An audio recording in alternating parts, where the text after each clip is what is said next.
Ginataang papaya at manok ang aking tanghalian. Malapit na maluto.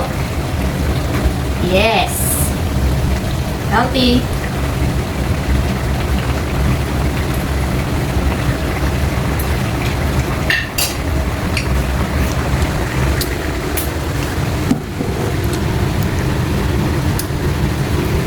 So ayan guys, ang aking niluto, pananghalian ko.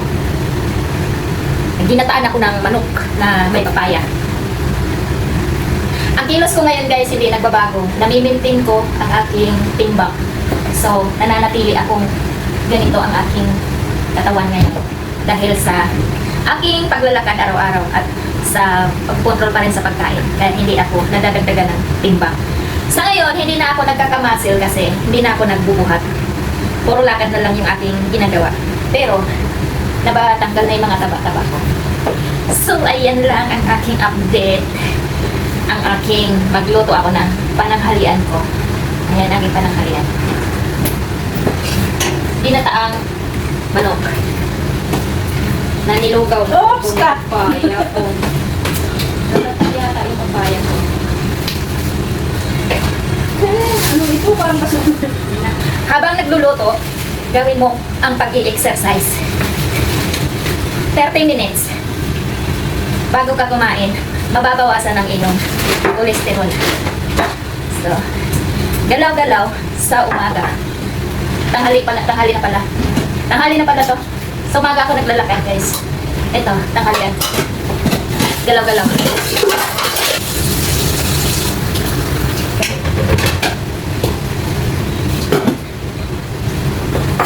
Nilagyan ko ng damo. Hindi nyo nakita. Nalagay ko na.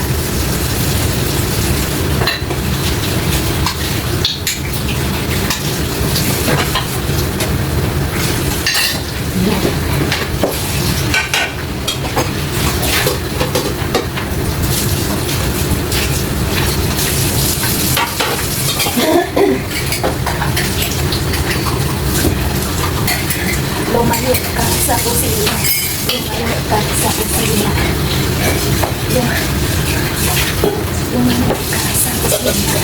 Lumayo ka sa kusina.